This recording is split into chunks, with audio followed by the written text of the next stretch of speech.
अस्सलामु अलैकुम वरहमतुल्लाहि वबरकातुहू। नहमदुहु व नसल्ली अला रसूलिहिल करीम। अम्मा बाद फ़अऊज़ु बिल्लाहि मिनश शैतानिर रजीम। बिस्मिल्लाहिर रहमानिर रहीम। रब्बी इश्रह ली सदरी व यस्सिर ली अमरी वहलुल उक़दतम मिन लिसानी लियफ़क़हू क़ौली। रब्बी यस्सिर व ला तुअस्सिर व तम्मिम बिल खैर व बिका नस्तईन।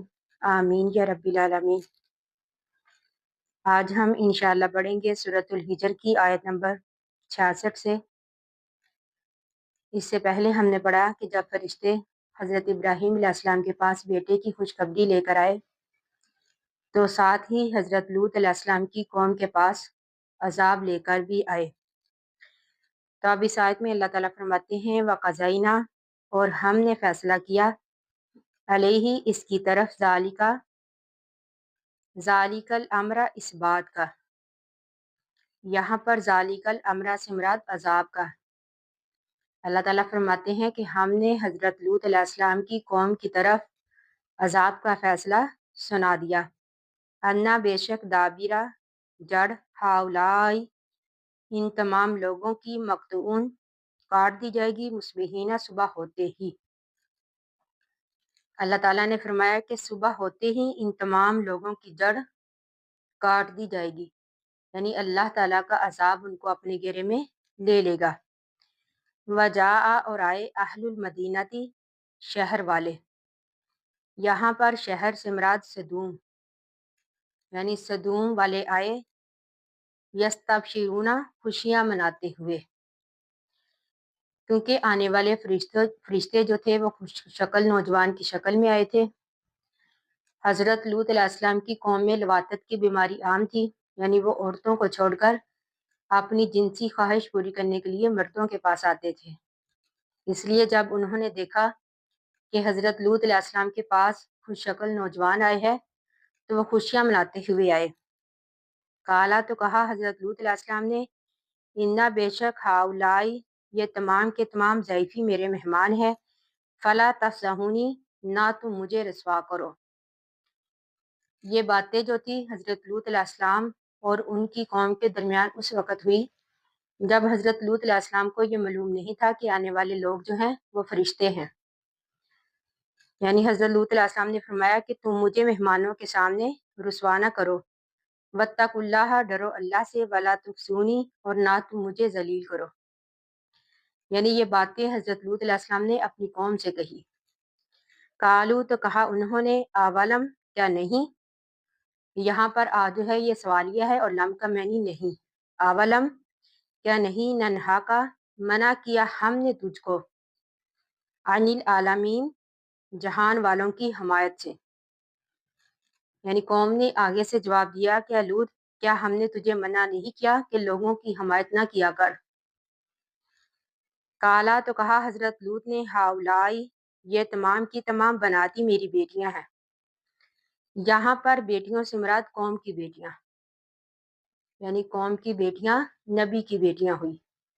हज़रत लूत अलैहिस्सलाम ने फरमाया कि ये कौम की बेटियां हैं, इनसे निकाह करो, इन कुन तुम, अगर हो तुम, फाइलीना, कुछ करने वाले।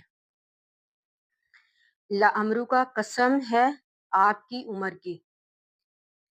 ये अल्लाह ताला ने हमारे नबी सल्लल्लाहु अलैहि वसल्लम से बात कही। अल्लाह ताला फरमाते हैं, ला अमरू का, है नबी आपकी उम्र की कसम, इन्नहुम, बेशक वो, लाफी सकरातिहिम, अपने नशे में, यामहून, भटक रहे थे।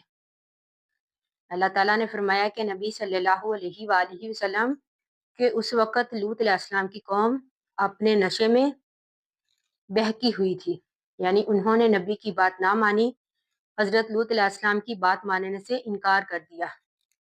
फ़अख़ज़तहुम सईहतु, फ़अख़ज़तहुम, बस पकड़ा उनको, सईहतु, चीखने, मुशरिकीना, सुबह होते ही, यानी सूरज निकलते ही उनको चीखने आ लिया।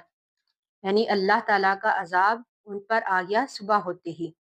कहते हैं कि ये चीख जो थी, इस चीख ने उनका खात्मा कर दिया। बास कहते हैं कि ये चीख जो थी हज़रत जिब्राइल अलैहिस्सलाम की थी। बाकी वल्लाहु आलम, अल्लाह ताला बेहतर जानता है। फ़ाजअलना, पस बनाया हमने, आलियाहा, इसके ऊपर वाले हिस्से को, साफिलाहा, इसके नीचे वाले हिस्से में। یہ ان پر دوسرا عذاب آیا، یعنی پہلا عذاب چیخ کا، دوسرا اللہ تعالیٰ فرماتے ہیں کہ ہم نے ان کی بستی کو الٹ پلٹ کر دیا، یعنی ان کی بستیاں اوپر آسمان تک لے جائی گئی، پھر نیچے زمین پر مار دی گئی۔ وَأَمْطَرْنَا، اور ہم نے برسائی علیہم ان پر حجارتاً پتھر، من سجیل کنکر کے، یا پھر نشان زدہ۔ یہ ان پر تیسرا عذاب آیا، یعنی پہلا چیخ کا، دوسرا بستیوں کو اوپر نیچے کر دیا گیا، اور تیسرا ان پر پتھر برسائے گئے۔ انا بے شک فی ذالک، اس میں لآیاتی نشانیاں ہے، للمتوسمین، غور و فکر کرنے والوں کے لیے۔ اللہ تعالیٰ نے فرمایا کہ اللہ تعالیٰ نے یہ تمام واقعات قرآن مجید میں واضح طور پر بیان کر دیے، اور اس میں انہی لوگوں کے لیے نشانیاں ہیں جو اس میں غور و فکر کرتے ہیں، جو اس کو خوب توجہ اور غور و فکر سے پڑھتے ہیں۔ وَإِنَّهَا، اور بے شک یہ بستی جو ہے، لا بِسَبِیلٍ، البتہ رستے میں ہے، مقیمن، سیدھے رستے میں ہے، یعنی یہ بستی جو ہے سیدھی راہ پر موجود ہے۔ یعنی قوم لوط کی بستیاں جو ہے یہ مدینے سے شام کو جاتے ہوئے راستے میں پڑتی ہیں، یعنی جو بھی ان راستوں سے گزرتا ہے ان کا گزر ان بستیوں سے ہوتا ہے۔ اللہ تعالیٰ فرماتے ہیں کہ قوم لوط کی بستیاں سیدھی راہ پر موجود ہیں۔ انا بے شک فی ذالک، اس میں لآیت نشانیاں ہے، للمؤمنین، مومنوں کے لیے، یعنی جو ان واقعات پر یقین رکھتے ہیں۔ اللہ تعالیٰ فرماتے ہیں کہ ان واقعات میں انہی لوگوں کے لیے نشانیاں ہیں۔ وَإِنْ كَانَ، اور اگرچہ تھے، اصحاب الایکۃ، اصحاب ایکہ، لظالمین، ظالم۔ یہاں پر صحاب ایکہ سے مراد قوم شعیب، قوم مدین، جن کا ذکر ہم پہلے بھی پڑھ چکے ہیں، یعنی یہ بھی اللہ تعالیٰ کے ساتھ شرک کرتے تھے، ان میں یہ ناپ تول میں کمی کرتے تھے، تو پھر اللہ تعالیٰ کا عذاب ان پر آیا۔ ان پر بھی 3 طرح کے عذاب آئے، پہلے بادلوں نے سایہ کیا، پھر چنگاڑ نے یعنی چیخ آئی، پھر نیچے سے زلزلہ آیا جس نے ان کو تباہ و برباد کر دیا۔ یہ قوم شعیب جو تھی قوم لوط کے بعد آباد ہوئی۔ اللہ تعالیٰ فرماتے ہیں کہ ان دونوں بستیوں کو اللہ تعالیٰ نے تباہ و برباد کر دیا اس وجہ سے کہ وہ ظالم تھے۔ فانتقمنا، پس ہم نے بدلہ لیا، منہم، ان سے، وَإِنَّهُمَا، بے شک یہ دونوں بستیاں، لابی امام مبین، البتہ کھلی راہ پر ہیں، لابی امامن، راہ پر ہیں، مبین، کھلی راہ پر ہیں، یعنی یہ دونوں تباہ شدہ بستیاں کھلی راہ پر ہیں، یعنی آنے جانے والوں کا گزر ان بستیوں سے ہوتا ہے۔ تو اللہ تعالیٰ فرماتے ہیں کہ ان بستیوں میں ایمان والوں کے لیے، غور و فکر کرنے والوں کے لیے واضح نشانیاں موجود ہیں۔ اللہ تعالیٰ نے یہ تمام واقعات اس لیے بیان کیے تاکہ لوگ ان سے نصیحت حاصل کریں، اللہ تعالیٰ پر ایمان لائے، ایک اللہ کی طرف رجوع کرے۔ باقی ہم انشاءاللہ کل پڑھیں گے۔ اللہ تعالیٰ سے دعا ہے کہ ہم نے جو بھی پڑھا اللہ تعالیٰ ہمیں اس کو سمجھنے اور اس پر عمل کرنے کی توفیق عطا کرے۔ آمین ثم آمین۔ آخر دعوانا ان الحمد للہ رب العالمین۔ السلام علیکم ورحمۃ اللہ وبرکاتہ۔